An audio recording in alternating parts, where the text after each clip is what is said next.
Thrissur BJP പിടിക്കുമോ എന്ന് ചോദിച്ചാൽ ആദ്യത്തെ ഉത്തരം വളരെ പ്രയാസമായിരുന്നു. പക്ഷേ ഇപ്പോഴത്തെ ഉത്തരം സിമ്പിളാണ്. കാരണം എന്താണ്? പത്മജ BJPയിലേക്ക് ചാടിയതോടുകൂടി മൊത്തം കളി മാറി. ഇപ്പോൾ ഏതൊരു തൃശ്ശൂർക്കാരോട് ചോദിച്ചാലും അവിടെ ആര് ജയിക്കുമെന്ന് ചോദിച്ചാൽ ഒറ്റയടിക്ക് പറയും സുരേഷ് ഗോപി. പത്മജ ചാടിയത് മുരളിക്ക് നല്ല 8ൻ്റെ പണിയാണ് കിട്ടിയത്. മുരളിക്ക് ഒന്നിട്ട് പറയാനും പറ്റുന്നില്ല, ഒന്നിട്ട് ചെയ്യാനും പറ്റുന്നില്ല. പെങ്ങളല്ലേ, സഹിക്കാതെ നിവൃത്തിയില്ലല്ലോ, സഹിച്ച് മുന്നോട്ട് പോവുക. പിന്നെ പത്മജനോട് കോൺഗ്രസ്സുകാർ എന്തെങ്കിലും നല്ല ഒന്നാന്തര ചെറ്റത്തരം ചെയ്തിട്ടുണ്ടാവും. മറ്റൊരാൾ അങ്ങനെ ചെയ്യില്ല.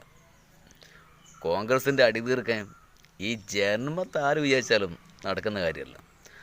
ആ അടി അങ്ങ് തീരും. കുറേശ്ശെ BJPയിലേക്ക് അങ്ങോട്ട് ചാടും. എല്ലാവരും പോകും കുറച്ച് കഴിഞ്ഞാൽ.